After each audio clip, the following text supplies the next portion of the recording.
Welcome, viewers and listeners, to the Health Revolution, the program that shows you how to have a life of vibrant well-being.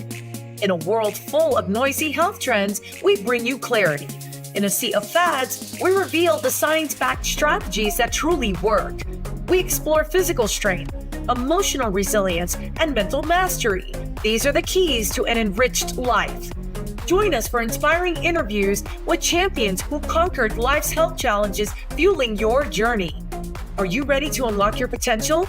To live with vitality and purpose? Then join the Health Revolution. I'm your host, Adriana Morrison, health and fitness expert, speaker, and a mom who understands. Let's embark on this transformative quest. Together, we're about to change the game, starting now. The information provided in this show is intended for educational and entertainment purposes only. Viewers should use their own discretion and consult with a healthcare professional for personalized guidance and recommendations. Welcome, everybody, to the Health Revolution. We are so excited that you're joining us today. I'm your host, Adriana Morrison, and no matter which way you found us, please do not forget to hit the subscribe button. We want to stay connected to you. And at the bottom of your screen, we've got some incredible show notes, some impactful reference information that you are going to want to take away and apply, of course, as your reference base for knowledge. Now let's get right into it. If you are a mom or you have a loved one who is a mother, expectant mother, in any of that scenario, this episode is definitely for you. So if you're catching the replay, we're glad that you are here and that you caught this. Now, childbirth is an exciting time. We're talking about this today when families grow and expand. And at the same time, we want to be on the lookout for things to make sure that we're empowered and we are keeping ourselves in the best foot forward, that we're keeping ourselves safe, and we're going to make sure that we avoid any mistakes or any situations in which any of that is threatened. And we'll get into this. And first, I'd like to introduce you my guest today. So take a look at this. Today on the Health Revolution, we're privileged to introduce Gina Mundy, an attorney who's reshaping the landscape of childbirth safety. With over 2 decades in the field, Gina stands at the forefront of legal advocacy and education.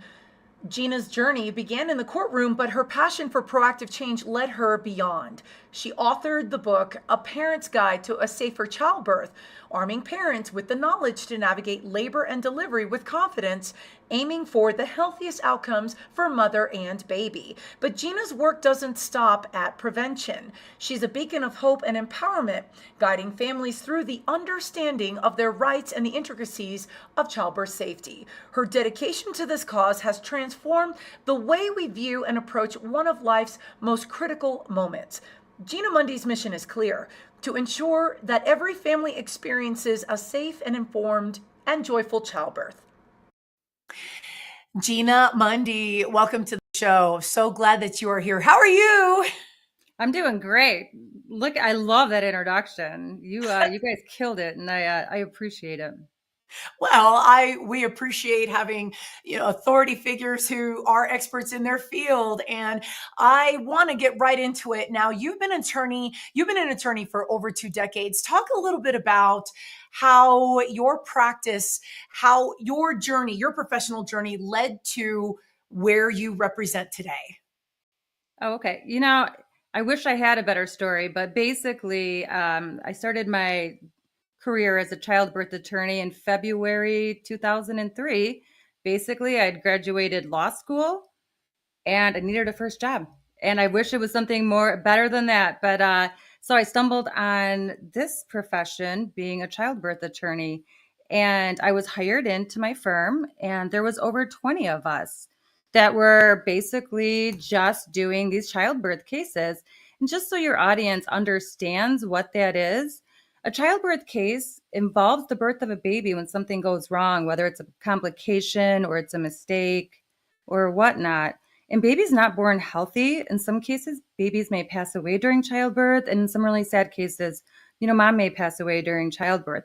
So as the attorney on these cases, I come in and I find out, what went wrong, what happened, but probably more importantly, what what should have been done so baby would have been born healthy, or mom around to raise her baby. So those questions have taken me across the United States many, many, many times, meeting with different delivery teams, hashing out every aspect of labor and delivery.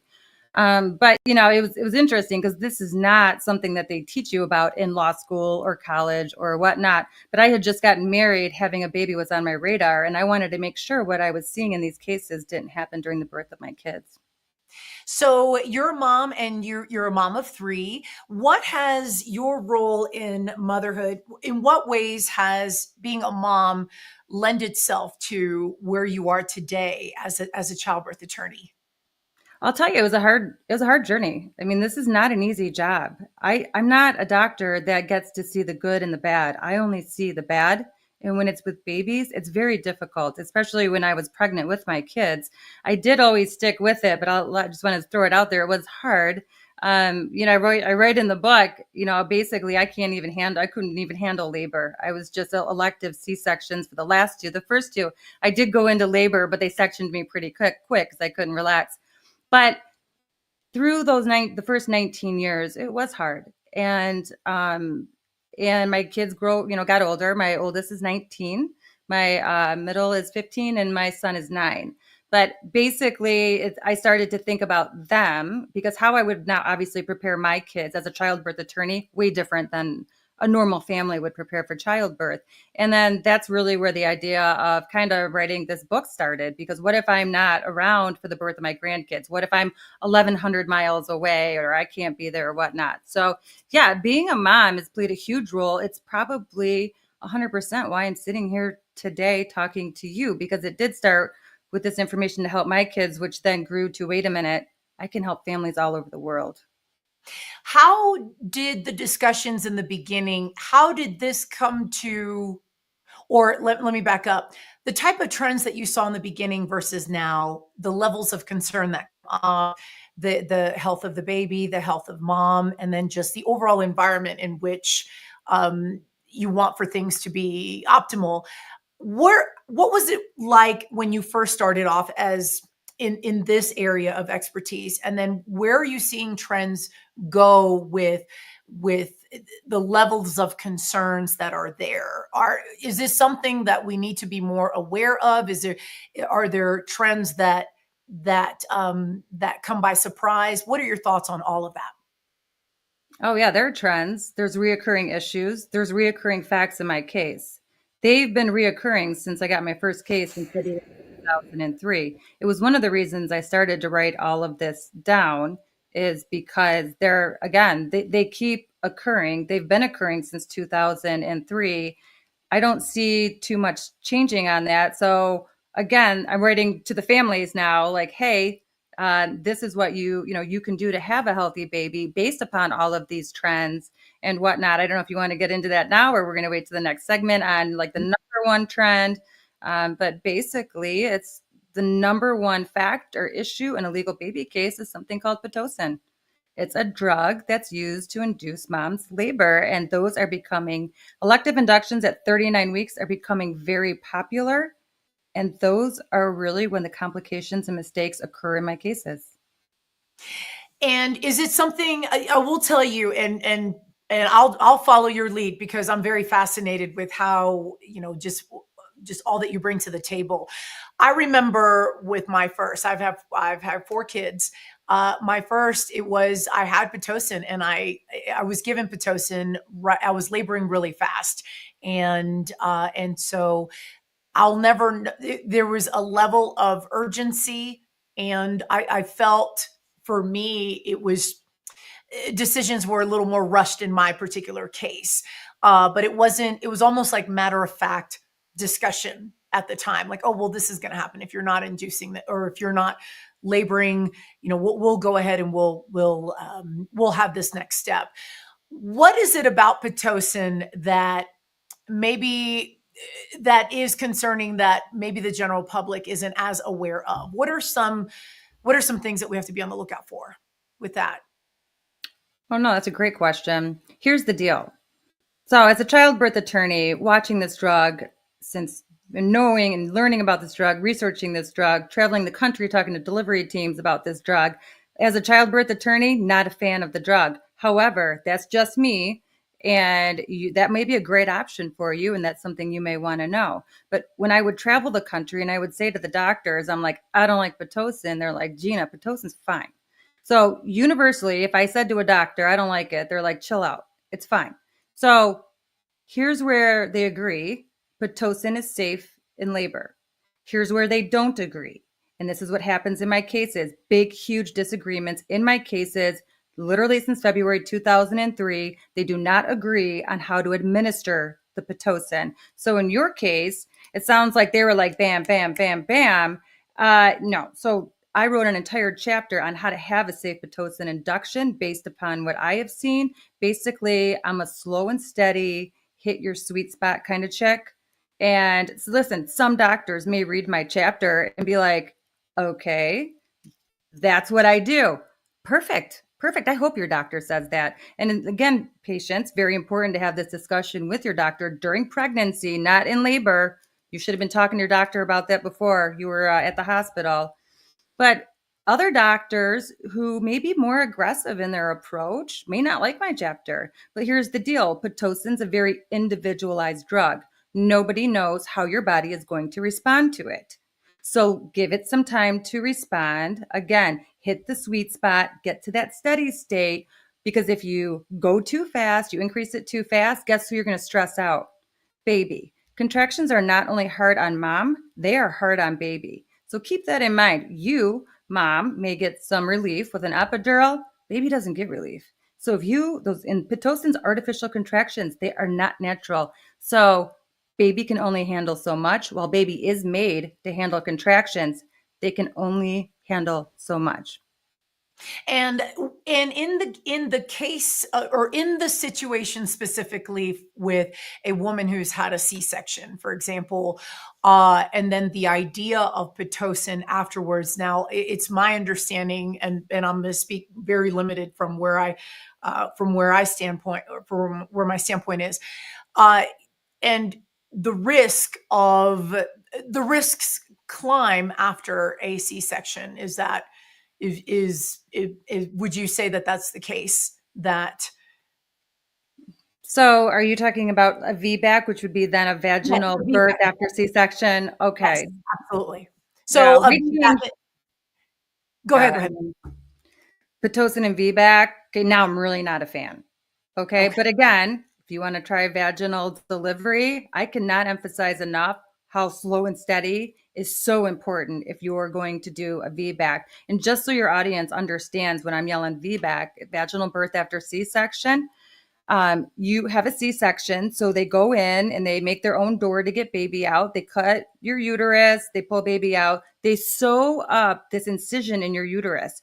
The concern with a VBAC is that that incision will tear open if you are pushing or whatnot during a vaginal birth. If that happens, extremely bad for both mom and baby. It's called a uterine rupture, and it's extremely, extremely bad. So that is definitely something you want to talk to your doctor about, and make sure if you're having a VBAC with Pitocin, you unequivocally need to read chapter 14 of my book. And the only other thing I have to say about that is that your the incision they took to deliver your first baby is inside you.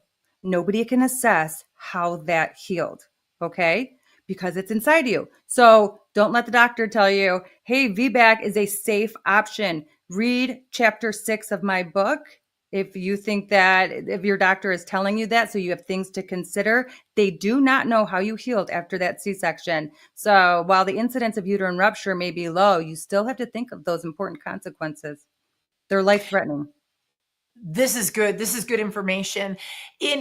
Where do we need to communicate, or where do we need to improve in terms of communication between families and doctors? What can help make sure T's and I's are crossed and dotted? Oh, yeah, you're going to want, so listen, mom, you're in labor. You're in a different state of mind. Okay. It's the only time in life where it's okay to be in a bunch of pain. And if you don't want to be in a bunch of pain, you're going to be medicated. So it's extremely important that you have somebody there who has your back. I call them in my book, the baby advocate. Baby advocate is chapter 7. That is a very important chapter of my book because it basically goes over the importance of having that second set of eyes. Another common fact, for instance, in my delivery team, in my cases, delivery team is extremely busy. So if you have a second set of eyes, then when the delivery team, by the way, who is typically made up of people scheduled to work that day, if they're with other patients, you can help improve that communication by having an advocate there who can go get the delivery team, who may see something weird on the baby's with the baby's heart rate or something's wrong. They can go communicate. I literally have in that chapter, ideas for baby advocate. I think it should just be the husband. Sometimes husbands don't really know what to do, and I get it. Moms have complained to me a lot the past 6 months. Their husbands are just completely lost. And I'm like, listen, do not let your husband go in the corner in the fetal position during your childbirth. Have him do something, give him a job, have him work with you. And I get it. These pregnancy books that are out there before mine came along is not going to guide a husband on what to do. I've read those books, whatever. So now, listen, now they have no excuse. A husband can read my book and understand exactly how to protect his wife, his baby, and bring them home after the big day. So, but in that, he's going to be able to communicate effectively with that delivery team. My book is not for patients. It's not for the hospital. This is about everybody working together to improve communication. And I talk exactly how to do about that in my book, exactly how to do it. So yeah, but definitely having that second person that can communicate since mom's busy physically and mentally delivering baby is absolutely huge to the communication. So let's take it back a little bit further, because it sounds like if, say, the father's in a fetal position and there's like maybe a state of panic or, any of the sort, right? Not necessarily physically, but maybe like frozen because it's a very big, change in families. It's a big event. How far back, what would you say to families, or what are some best practices so that there is no state of panics? Now we're talking more towards the family preparing. What are some best communication practices that you would love to see families, mom to be, dad to be, do before the big day, before baby's coming? Well, if you want to communicate, you need to understand what you're communicating. So the most important thing you can do, and this is one of the lessons from the baby cases, is you need to prepare for childbirth. You need to understand what you're walking into. And that's going to provide more streamlined communication all day long with your delivery team. If you roll up and you don't know anything about childbirth, which unfortunately a lot of the families, that's what happens in these cases, you're going to have a really hard time communicating and making good decisions. And let me tell you, in my cases, these families are one decision or minutes from a healthy baby. So communication is huge. So if you know what you're going into, if you're ready for childbirth, if you've read my book, then they don't have to explain every little detail to you for you to understand something to make a good decision. Mom, listen, you're the decision maker. When your delivery team is talking to you, your doctor is talking to you, I don't know how they're communicating with you, but their recommendations, they're not telling you what to do. You call the shots. So very, very important to prepare so you are able to communicate effectively with your delivery team. And I can't echo that enough. Before we go to break, I do want to add that, in my case, I felt like, and it wasn't pressed upon me that I was in charge. And it was more of and this was when, obviously years ago when I was living in Tennessee, but it was just assumed that the doctors are leading the way. And it was only until the little debacles that were happening with my second being born that I became empowered, because I realized wait a minute, I have a voice here. And so with number 3, I was using my voice. By the time number 4 came around, I was really using my voice. I was like, here we go. But I will tell you that it wasn't made clear. And there was a level of assumption that was made that, well, they know what they're doing. The doctors must know. So I guess I'll just default to them. And, but you're saying for sure that this is, regardless, it's time to use voices more, and that mothers to be need to be leading the way, especially with how things, how ideally it can help her. Oh, absolutely. They should be giving you different options, having these discussions with you. Here's the deal. And then when they do that, you are going to have to make choices. But I had a labor and delivery nurse go through my book before it was published. I'm like, okay, is everything in here correct? I'm not going to make anybody mad. What's up? And I'll never forget. She texted me and she's like, okay, I'm ready to talk about the book. And she read the whole thing. And I'm like, all right, here we go. And I'm like, hello. And she was like, thank you. Thank you. If families know this when they walk in, do you know how much easier my job will be?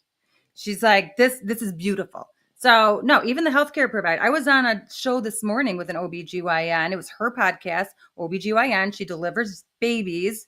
And again, she's the same way. She's like, please read this book so you guys have a good understanding, because yes, you are the decision maker. I'm just making recommendations. So yeah. And it's interesting because same thing. I hear this all the time in podcasts and families, but the first baby, everybody's kind of like, okay, let's hope for the best. And by that end, yeah, they're advocating. And we're gonna dive into the book. First, we're gonna take a break. And those of you watching, don't go anywhere. Don't go anywhere. We will be right back after this.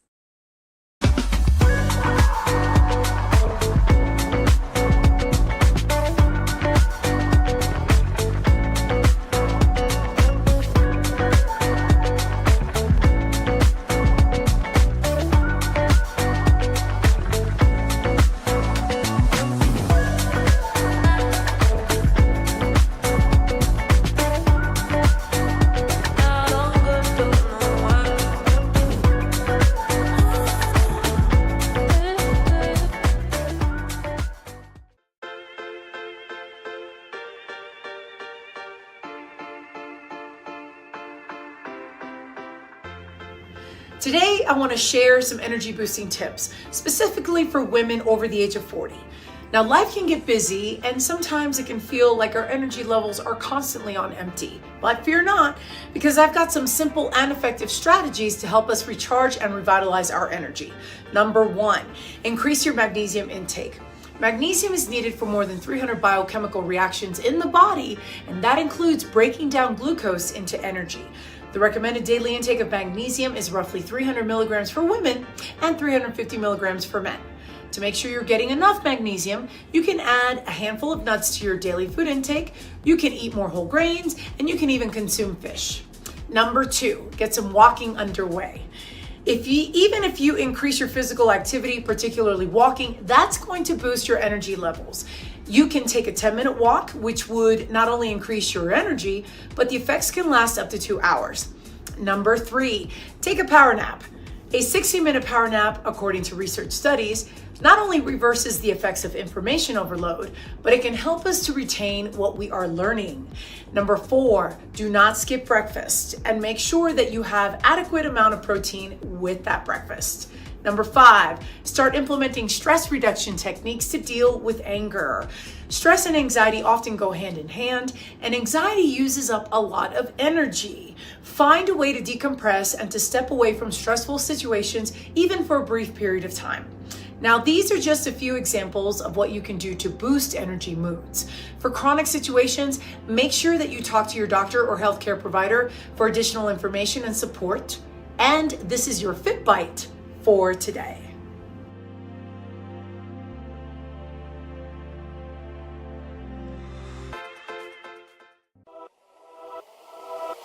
Welcome to E360 TV, the live streaming and on-demand destination for influential voices and enlightened audiences.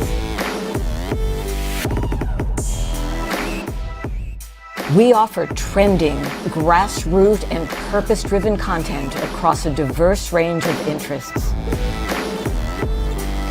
E360 TV is more than just watching programs. We offer the ability to interact with live shows connecting audiences to real, authentic influencers and storytellers while streaming to millions of devices.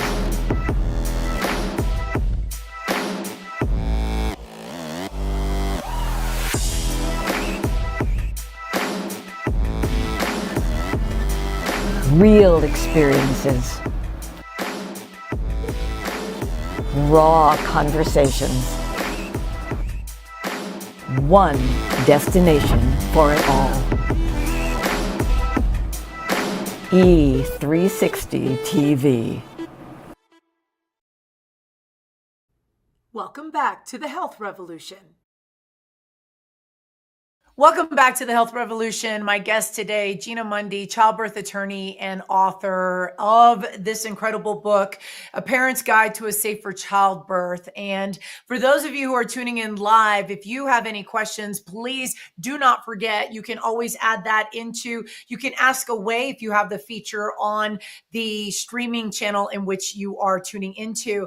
And Gina, I love the discussion because you get right down to business and you're talking about, things that we need to be aware of. Talk to us about this book. What was the driving catalyst within your areas of concern in all of this space? What really drove the point home for you to write this book, and how has it been received so far? Great question. So I learned pretty quickly when I decided to write the book that, as I went back and I looked at my cases, that there were a lot of lessons to learn from the baby cases, whether they're lessons from the family, the delivery team, the medical experts. There's a lot of lessons and lessons are important. You can learn from a lesson to prevent it from happening in the future.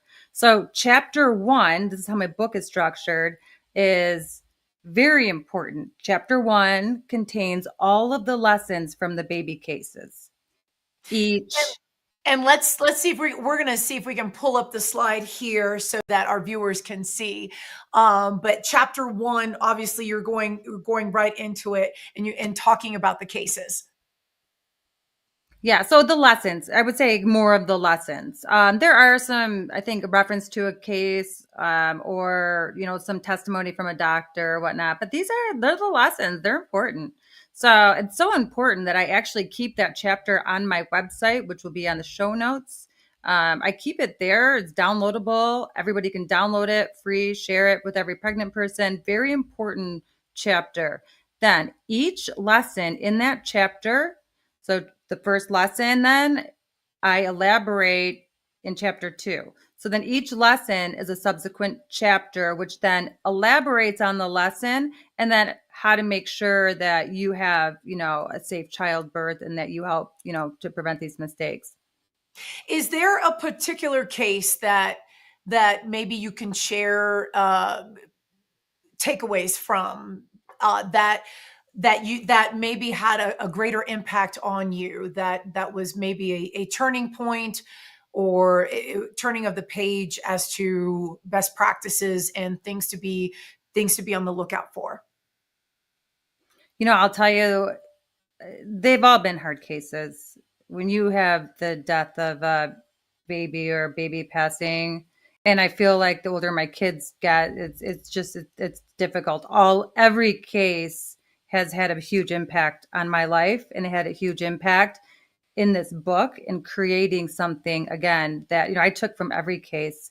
Many of the cases, and I talk about this in the book, are very, very similar cases. I remember once I had a doctor call and he starts rattling off facts. He doesn't say the mom's name. He starts rattling off facts. He's an expert in a couple of cases. And I'm like, whoa, what case are you talking about? Because I would have 2 cases, very similar facts, different moms.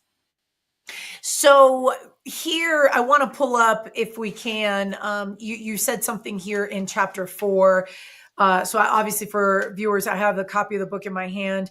I love the fact how you dive into finding the right doctor for you and some of the things that questions, the top 20 questions that is your doctor right? And I just want to just grab a couple of them. Things to ask is number one, how long has a doctor been practicing obstetrics, and and approximately how many deliveries do they perform each year? I'll pull two more. Does the doctor's office have a fetal monitor to check your baby when needed? And another question, at which hospital does the doctor have privileges to deliver babies? Now, how, in terms of network and hospital setting, that's not something like I remember being aware of when I was getting ready for my children to be born. What is helpful? How is a family able to have those conversations? What's the best way to introduce those so that maybe so that they're showing respect to the OB-GYN that they're talking to, but then also finding out what they need? Is this something they need to do before they pick one, or how would you advise on that? Right. No, those 20 questions, they're important questions. When we have a case, and remember, the OBGYN is typically in the case because they're delivering physician heading your team. We ask those 20 questions because we got to figure out, are they a good doctor? Can we stick them in front of a jury or not? So these are questions that doctors are used to asking if they've ever been involved in a lawsuit with me. But listen, in terms of asking your doctor, sometimes you can find this information on the internet. How long your doctor has been practicing, or the doctors in that practice, that should be available on the internet if you really don't want to ask them. But I think that's important because if they're fresh out of med school or residency, I shouldn't say med, they're fresh out of residency, they just may not have that experience. They may not have that rapport with the delivery team. Remember, delivery team's at the hospital bedside with you, made up of people scheduled to work that day. Your doctor heads the team. Your doctor, unless he's taken a 12-hour shift at the hospital, he's not there. So, it's very important to see how long that they've been practicing. And then in terms of having a fetal heart rate at the monitor at the office. Okay, listen, baby is inside you. So it's very difficult to figure out how baby is doing. Babies, so that's why they're like, does baby move? But the best way to figure out how your baby is doing is their heart rate. I've had doctors testify. I've included the testimony in the book. They'll tell me, Gina, the only way a baby can talk to me during labor or pregnancy is through their heart rate. And it's true. As a childbirth attorney, that was the first thing I learned. I can look at a baby's heart rate and I can tell, is baby a rock star or is baby struggling? This is very important. When you read the introduction story to the book, and that was another reason why I wrote it. But, my niece at 38 weeks, she wasn't feeling well and was on a mission to get her baby checked on the fetal heart rate. And when she did, guess what? There were concerns. And she delivered the baby 24 hours later. But the heart rate is extremely important. And for whatever reason, the medical community always seems like they want to keep it to themselves. In my book, I'm like, listen, if your baby can talk to your doctor, your baby can talk to you. Isn't that something you want to know, whether it's during your pregnancy or not? So I have a chapter on this is what you need to know about the baby's heart rate, because it's the only way they can talk to you and tell you, hey, I'm not doing well during labor, or I'm doing great. So, and what was the other? Oh, privileges at the hospitals. Huge. I have a chapter on hospitals, and, you just want to make sure, especially if you have a higher risk delivery, like earlier in the show, we talked about VBACs. VBACs is a higher risk type delivery. If you're having a VBAC or something like that, it's extremely important to make sure you're at a hospital that has good after birth care for your baby. Because baby, if something does happen, if your old incision was to tear open and baby gets into trouble, baby needs good care. What I don't like is when babies at mom or at a small hospital, something happens right before birth. And now baby has to be transported in an ambulance, has to be transported in a helicopter to a different hospital that's equipped to care for baby. So that's why it's very important. I actually say in the book, if you have a higher risk delivery, pick your hospital and then your doctor. So what's the best way? How do you know that? What are some good elements for aftercare, after childbirth care? Like what are some characteristics of a labor and delivery, a maternity ward that has those things that we need to be that women need to be aware of, or families need to be aware of? So there's different levels of hospitals for after birth care. I like level 2, level 3. I personally love hospitals that have something called cooling. Now, these are your bigger hospitals, but they have something called cooling, and cooling is a beautiful thing. And what it does, so let's say, you do have a VBAC, and unfortunately, your uterus ruptures, baby gets into a little bit of trouble, but you're at a hospital that has cooling. Your baby will if your baby's born sick and there's a criteria that they have to meet, but let's say they're born sick, they get baby down the hall into cooling. And what they do is they put the cells in the baby's brain to sleep to stop them from being injured. And then once everything's cool, it's cooling, once everything's fine, 72 hours later, they wake the cells up. But I have seen babies who are just so sick at birth, and it happened right at birth. They're so sick, they go into cooling and they're almost fine. It's mind-boggling. So for me, for my grandkids, I'm definitely with my kids, I'm going to be like, we need to deliver at a hospital with cooling just in case, because it's very unpredictable. But if you're going to do like a Pitocin induction, and then, or you're going to do, I don't know, anything more high risk. I love cooling. I have seen what it can do, and it's amazing. Now, do the majority of hospitals out there, I'm going to assume in larger populated areas that there's more incidents of hospitals that have this. Are you seeing that the majority of hospitals have it, or is it just here and there? Is it something that's emerging? I've never heard of cooling before. Oh, really? But certainly this, I did not, but I certainly can see how beneficial this could be if something just takes a turn. Are you noticing more hospitals? Do more hospitals have this? Or is it something that's emerging and we're not quite where we need to be yet? Oh, no, more and more hospitals have it. And the ones that have it are also equipped with 24/7 transport teams. So if you deliver at the small hospital down the road, there are teams ready to go. And they'll go grab baby and bring baby to cooling. The thing with cooling is the faster you get baby in, the better the results. So again, I don't like the transport part. But here, so I'm in, Metro Detroit area, and we have quite a few hospitals with cooling. So a lot of, obviously the larger cities would have this. Real quickly, I want to ask you before we take our next break, how has your book been received by healthcare professionals, just the hospital settings, just the different doctors? What's been the feedback you've received from your book? Excellent. I went on Instagram the other day, and there's a labor and delivery nurse on it. And I don't know who she is. She's reviewing my book.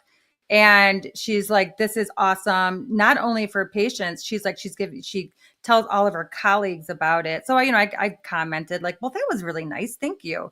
And then she actually just messaged me, and she's actually a traveling labor and delivery nurse. And she said to every single hospital, she takes my book and she's like, here, you guys got to read this. You guys got to read this.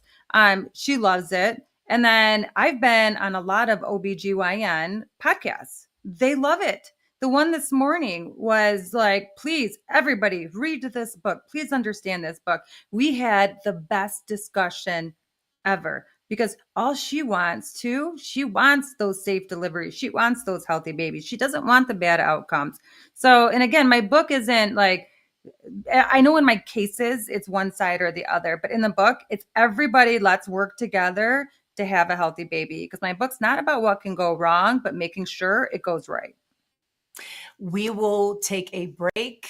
Don't go anywhere. Don't go anywhere. We will be right back after this. Thank you so much for watching The Health Revolution. Our show is growing, and it's all thanks to viewers like you. No matter how you found us, please hit the subscribe button so we can stay connected and continue to deliver amazing content to you. Life is so fragile, and we're constantly reminded just how fragile life can be, especially when we or a loved one is told we have cancer. Cancer survivor myself, I can tell you, we still feel very alone in this journey. There's a study that's been shown that patients who are socially isolated have a worse prognosis, have a worse outcome than patients who are socially interconnected. Buddies for Life is a non-profit cancer support group for those whose life has been impacted by cancer. Humor, hope, heart, and hugs. Humor, hope, heart, hugs, and a whole lot of love. Share this with your friends and family and support this community in every way you can. No one should face cancer alone. I am a chemo buddy for life. We are a buddies network. No one does cancer alone. Be a buddy. And we are all here for you as a community of love.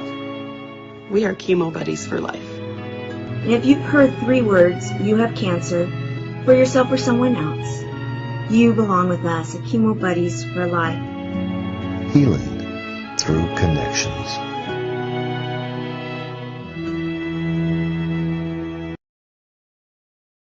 And now we want to give special thanks to Biomed Mobile IV for sponsoring the Health Revolution. Biomed Mobile IV is Colorado's top mobile IV therapy service, servicing throughout the state of Colorado. They offer an array of vitamins and above and beyond safety preparation. Biomed Mobile IV, your dedication to health and wellness is exactly what our show is all about. And we thank you for your support. Welcome back to the Health Revolution. We're talking today to my guest, Gina Mundy, childbirth attorney and author of the best-selling book, A Parent's Guide to a Safer Childbirth, Expecting the Best, Using the Power of Knowledge to Help You Deliver a Healthy Baby. And Gina, I wanted to ask you, obviously, in the essence of timing and what's been going on in the news, there are viewers who could very well be aware of a much more notable case of the Georgia hospital in which the baby had experienced that unfortunate it's alleged decapitation.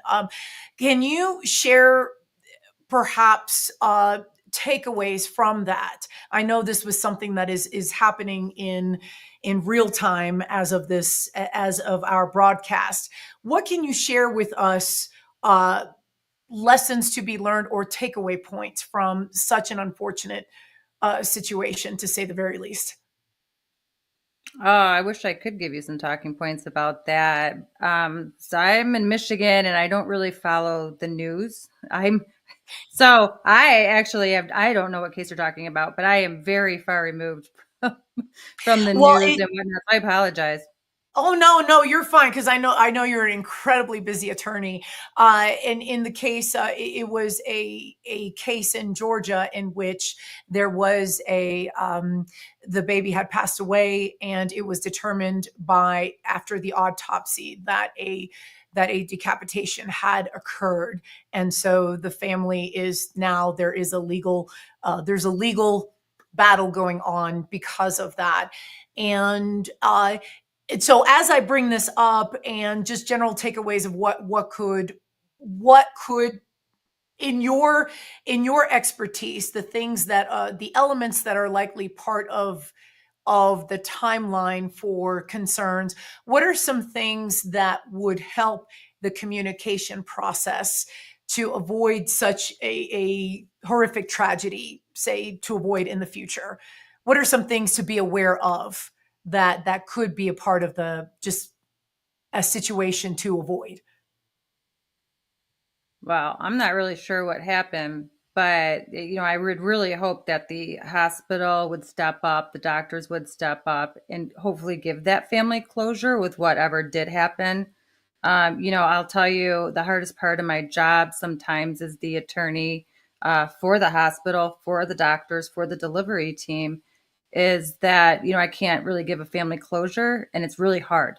And so in terms of communication, I would just hope they would do that. I'll tell you, as a mom, a human, and a wife, that's a horrendous story. So I'm not sure that anything can make it better or something like that. But I just really would hope that the family does learn the truth, because that is just, I can't even barely fathom that. And what I've seen for 21 years, I'm having a hard time with that one. That's not good. So, and let's see if we can unpack a part of that. You mentioned something that I think would be worth diving into a little bit more, the communication piece. So where could pitfalls be in terms of levels of alertness? Maybe is there a timeline that that families should give that they're concerned about? Is there a timeline that that you see hospitals and families that need to tighten up the communication, how little time to waste? Have you noticed trends to address situations that come up that maybe either families or hospitals have that they feel like, well, maybe I shouldn't bring this up, or maybe I should, or maybe I'm hallucinating, or maybe I'm just thinking of what could possibly add to possible scenarios? Yeah, listen, every doctor, every hospital, and how they handle these situations is always very different. Sometimes it depends on the relationship that the patient and the doctor have. A lot of times patients and doctors have a really good relationship. So if something happens, they tend to have better communication, work through it more quickly. There are some really great hospitals out there that will step up and be like, we're sorry. And, have that discussion with a family, and some that won't. So again, that's why preparing for childbirth, making sure you have a good doctor, because I can't imagine something happening to my baby that was a preventable mistake and not understanding exactly what happened and not having that closure. I mean, their life is already changed forever. So I think it stems from, or the best thing you can do is, again, during your pregnancy, is make sure you got a good doctor. It's going to Yeah. Yes. And I'd like to share in my case. So when number 2 was born, my preferred doctor in the practice, he was incredibly amazing. My, the backup or the on-call was a jerk.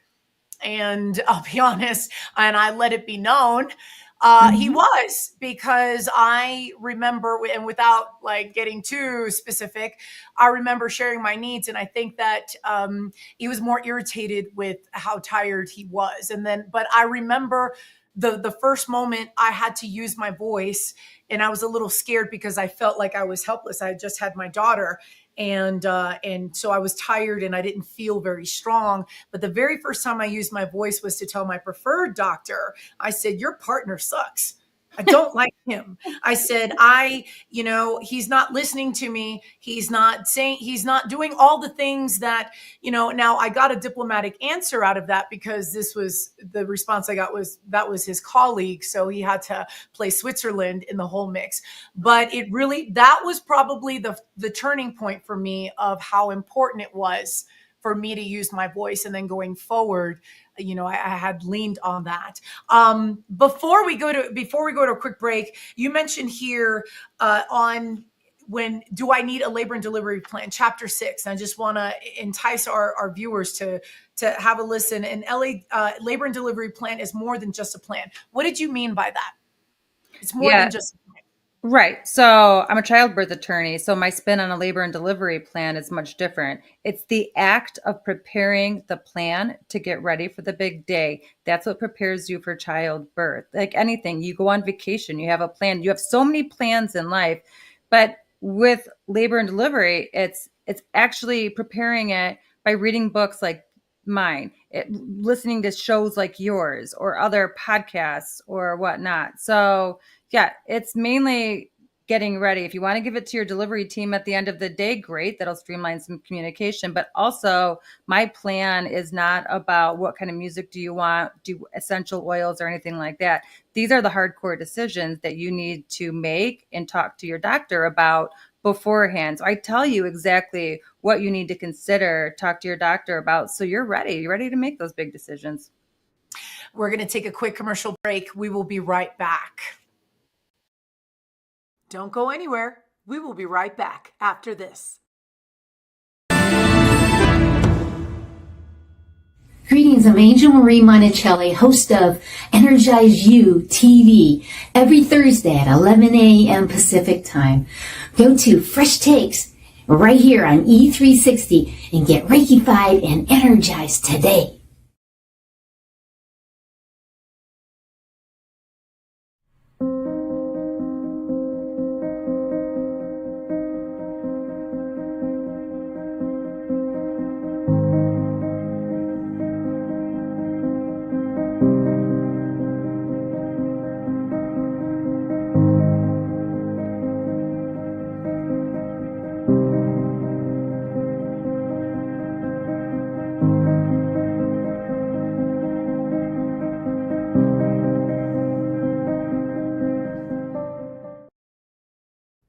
Welcome back to the Health Revolution.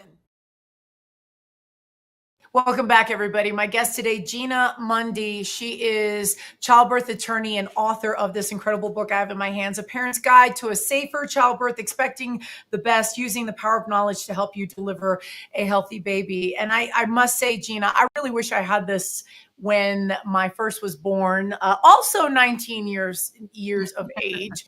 And because the books that were out there were a little bit more scarier, but there's a level of empowerment that I can appreciate out of your book. And I do want to share one line that you had in the very beginning of chapter 1, where it says, this book is not just a collection of stories. It's a powerful tool that will equip you with the information and insights you need to navigate the journey of childbirth. So embrace the emotions that may arise and use them as a catalyst to fuel your desire for knowledge and preparation. I thought that was incredibly powerful, because I think that the applied knowledge is power, in that if we are aware of what to prepare for and use our voice, we retain and we increase our power to make the best decisions that we can. And I can certainly appreciate just how you're guiding in this book. Can you share perhaps a something that would be good to know that maybe we don't, there's so much in here, but is there something that you could share as a quick tidbit for expectant families that maybe that they're not aware of, something that we wouldn't come across naturally in society about preparing? 100%. Chapter 11, all day long. That is the common issues in my cases. Every parent needs to know. It will give you a heightened sense of awareness. It will turn on your intuition when you need to make those important decisions during labor and delivery. We've already talked about the number 1 most common fact, Pitocin. Number 2, a busy labor and delivery unit. Number 3, another important one that we have not talked about, most mistakes and complications occur after your water breaks. If your doctor says to you, I would like to, or I recommend, remember there should be recommending, I recommend breaking your bag of water, you need to respond with, is there a medical reason, or do you want to be home for dinner? And listen, I know we've talked about this a little bit during the podcast, but you're like, oh, you're kind of dancing around. Oh, I don't want to insult my OBGYN or anything like that. Throw me under the bus. I got it. They can go to my website. They can email me directly if they want. Bring my book to them. Say, listen, I watched Gina on this show. I listened to her on this podcast. I have her book. Throw me under the bus. I'm telling you, this is what you need to do. Because if you're anything like me, you're dreaming of having a baby since you were a kid holding your first baby doll. It's a day you dream of your entire life. Make sure you bring your baby home after that day. And I know we're running out of time. Real quickly, where can our viewers find you on the internet and social media? The best place is always GinaMundy.com, GINAMUNDY.com. That'll take you to all the links to my book. There's other resources that are amazing for expecting parents that are important. Right now, the best place to buy my book is Amazon. And the best place on social media to find me is on Instagram at Gina Mundy. So Gina Mundy, and then also on Facebook, I know that your handle is Gina Mundy author. Yes. As that's a differentiation of you versus others also named Gina. I wish we had more time, and we absolutely don't. What I will say is for our viewers, please know that if there is an expectant mom, an expectant family, this is definitely a book that you want to get your hands on. This would be a valuable gift. I know a dear friend of mine who is expecting a baby. She's halfway through her pregnancy. She's going to be getting this. Gina, thank you so much for joining us today. Appreciate it. Oh, thank you for having me on. I really enjoyed today's conversation.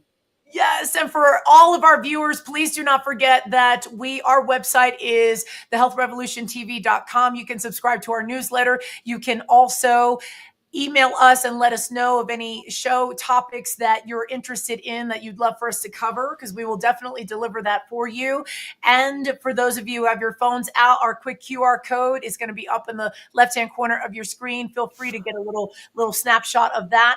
And as always, we are on E360 Tuesdays and Thursdays, 10 a.m. Pacific, 1 p.m. Eastern every week. We are out of time. Thank you so much for joining us today. Don't forget your show note information. Until next time, we wish you have a great rest of your day. We will see you soon.